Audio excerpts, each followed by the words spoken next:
Welcome to the Talk to Me PDD podcast. I'm your host, PDD. This is my opportunity to talk to you about people management, leadership, productivity, and just the general shape of things in knowledge work. So today, episode 26, looking at a trauma-based view of the future of work. So deep topic, let's dig into it. I hope that you'll find this helpful or maybe be able to share it with somebody who's dealing with some challenges kind of with the future of work and know that we're all in this together and navigating a very dynamic time. So there's been a lot of change in sort of the nature of work over the past couple of years, starting with the pandemic, shift to remote work, figuring out hybrid work, some workplaces going to return to office mandates or figuring out what that all looks like and balancing that. So lots of change in a very short period of time just with that piece. Now, with the emergence of generative AI and other forms of artificial intelligence, and sort of the uncertainty of how that changes jobs in many different fields, whether that will replace people, augment people, skill up, what does that all mean? So, you put all these things into, let's say a 5 year period. It's a dramatic amount of change and a lot to deal with and a lot of uncertainty for people. So, we're going to take a look at a little bit more of the psychological side of that, how that can affect us, and maybe some things that we can do about it. Now, when it comes to the trauma piece and understanding that, I have about as much expertise as somebody who spent the night at a Holiday Inn Express, meaning essentially zero. But I'm going to refer back to a book I just read by Paul Conti, Trauma, the Invisible Epidemic. I saw Paul Conti on a podcast actually during the pandemic talking about this book, and it's taken me a little while to get to it.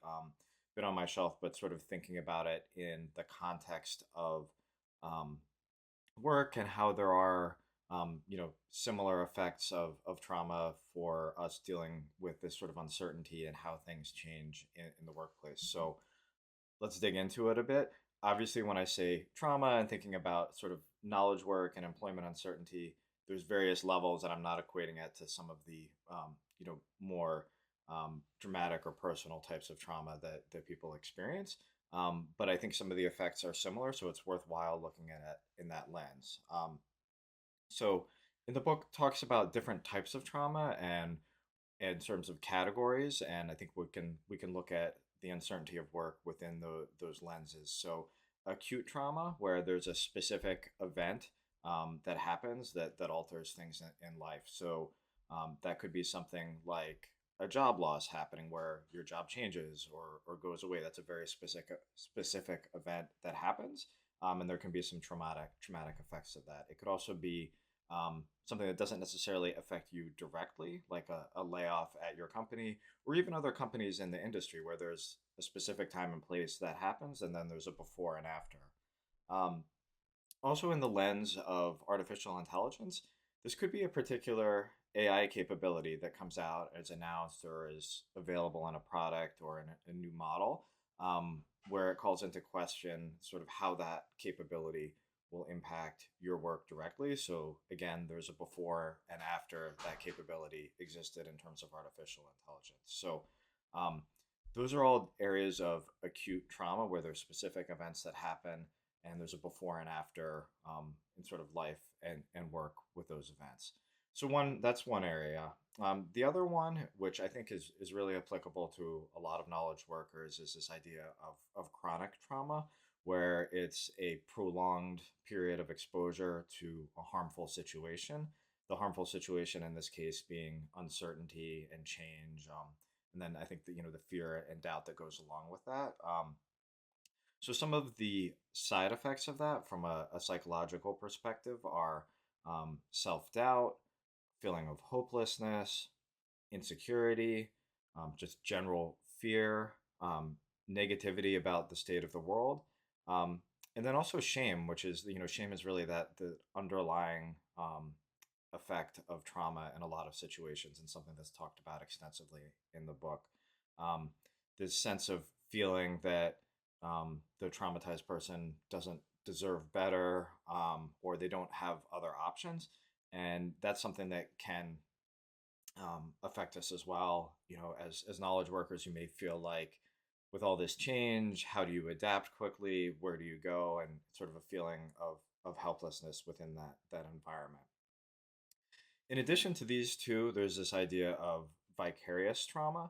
So experiencing the effects of trauma on somebody else, and feeling them yourself almost as if it happened to you. So this could be, a close colleague losing their job, or even just observing it in general, and um, taking on the feelings with your empathy for those experiencing the trauma. This was something that came up as well during the pandemic. Simon Sinek talked about the effects of burnout, and sort of how those with the most empathy could sometimes take on the feelings of those that they were supporting, this idea of empathetic burnout. I commented on it a little bit at the time. So similar type of things, that where those that are the most empathetic are potentially the most prone to experiencing these effects of vicarious trauma. Um, I think the two are similar but different, and it's sort of, you may experiencing them differently, even if you have similar empathy and compassion in those different situations. Like for me, supporting others with burnout, I felt like I was able to keep more professional distance there, and I don't personally feel the effects of those as much, maybe as some others. Um, wherein the situation we're in now, or kind of building up on this with the uncertainty of work, um, that's something that maybe I would feel more personally than I have in the other situations. So again, I consider myself compassionate and empathetic in both situations, um, but you may experience them differently, and that's okay. That's just something to be aware of. Um, Going back to this whole idea of shame, and there's always the feeling that other people have it worse, which of course is true, and sort of why I caveat this view of a trauma lens in the beginning, because obviously there's much more dramatic types of trauma that we can experience in life, and it's easy to say that knowledge workers and well-paid jobs having to navigate changes is not that big of a deal in the grand scheme of things. Um, but from what I've observed and sort of the nature of the environment, people are experiencing this as trauma in a very real way. So I think it's important not to minimize that, and to be willing to, give ourselves that grace that this is a difficult situation, even if it's not the most difficult and traumatic situation that existed ever in the world. And if we, forced to go down to that level, there's only one poor soul somewhere who has the worst of everything, that can feel no shame and feeling bad about their situation. Um, there's a lot of our identity that can be tied up in our work. So if we're either worrying about or have experienced job loss, that can have real effects on how we think about our identity and who we were before that acute experience and who we are after. Um, and that's something that I think a lot of us struggle with, and I think it's something that's good to be aware of in this environment. And I'll talk a little bit at the end about maybe some things we can do to kind of prepare and decouple that situation. But it's not just sort of a rational situation where it's, I need this money from this job to pay for a lifestyle. It's also a part of who we see ourselves as, and if that goes away, that can feel like taking a significant part of ourselves away as well. Some of the other sort of effects of being in this environment, are the idea of hypervigilance, that once we've experienced a threat, or we think there is a threat, that we're going to be looking for it maybe more than we need to, and having our sort of systems on high alert, maybe looking for indications in the news that something bad might happen, kind of going back to viewing the world in the negative lens. And there are lots of side effects of that aren't really healthy for ourselves, for our well-being, for our mental health. So being aware that that's a potential side effect, and just notice if you see yourself doing that, and understand that it might be an effect of this environment that we're working in. In addition to that, just this overall increased baseline anxiety, being at a higher level sort of all of the time. That's something that I've observed with other people during this environment, and I think it's important to be aware of and notice, because that can affect all sorts of behavior. You're easier It's easier to get into sort of more extreme levels if your baseline is already elevated. So thinking about ways that you can mitigate that, and then noticing if you feel that way, if it's translating into other areas of life, and looking for help, in professional ways or in just general wellness ways that you can try and mitigate that, and being aware of where it might be coming from. Um, and the sort of the counterpart of that, instead of increasing, sort of decreased overall mood, maybe avoidance of certain situations, or if you feel like you're isolating yourself, these can be effects of being in a traumatic environment as well. So again, just signs to look out for and be aware of. Again, trying to mitigate them. Maybe you don't feel like going out and socializing if you're sort of stressed out or feeling the effects of work. But maybe it's an opportunity to force yourself to do that, to try and mitigate that and try and balance out some of those effects. Um, if you're finding problems with sleep, maybe sleeping less, where you have kind of all these things on your mind, this uncertainty, this can be effect as well. Or just general changes in behavior. If people close to you are noticing that, or you're noticing it about yourself, you feel like maybe you're handling situations differently. These can all be effects of trauma and this environment. So things to look out for, and just to be aware of, that they can happen. And I think the main thing is not feeling shame if these things are happening. These are responses that are common and um, logical in a way if you're experiencing these situations. So understanding that it's not you as an individual with some fault. This is a reaction to a situation that you're in, and looking for ways where you can either self-help or find professional help, to deal with that. Um, some of the advice that I've heard people give in this situation is to, control the controllables, control what you can, which I think is good and well-intentioned advice, but sometimes can maybe be a little lacking in some areas, and maybe give the illusion that you might have more control than you do.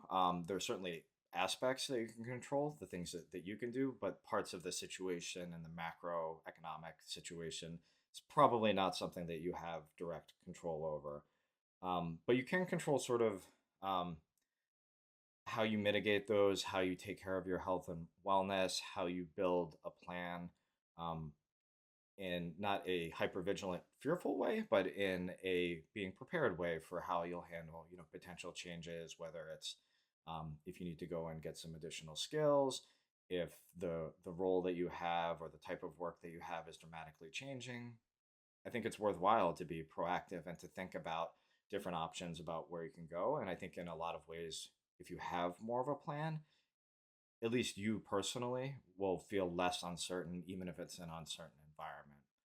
Um, and last but not least, I think that piece about unpacking our identity that can be really tightly associated with our work. And not to say that, you can't identify with many of the things that you do or the skills that you bring. I think that's something that translates, right? Regardless of whether you're in a specific job at a given time or not, those skills and experiences that you have, those are an identity that you take with you. But a specific title or a specific company or a specific job, those things can change, and the tightly or tied they are to your identity, I think the more difficult experience it will be if they're not there. Um, it's a great book that I found helpful with this. I read this a couple years ago. The Good Enough Job by Simon Stolzoff. And I just want to be clear, like, this doesn't mean that we don't bring our best selves to work, that we don't work really hard, that we don't bring a lot of passion and intensity to our work. I think those things are important and bring real personal fulfillment and value. But at the same time, the job itself, if it defines our identity and then it's gone or it changes, that's a difficult situation to go through. So trying to mitigate those and to balance out which parts we take away and make as part of our identity, and which parts we understand are transient and not necessarily a reflection of our value and who we are as people. So there you go. A little bit of a deep dive, deep topic, but deep times, lots changing. So hopefully you found this helpful. Please let me know. Again, not a professional here. Seek professional mental help if you need it. It can really help in these times. Don't be ashamed if you're feeling uncertainty, fear, and doubt, or experiencing some of these traumatic effects, because I really do think that it's real within the knowledge work industry right now with the dramatic change we've faced. So thank you again. Hope you enjoyed. See you next time on Talk to Me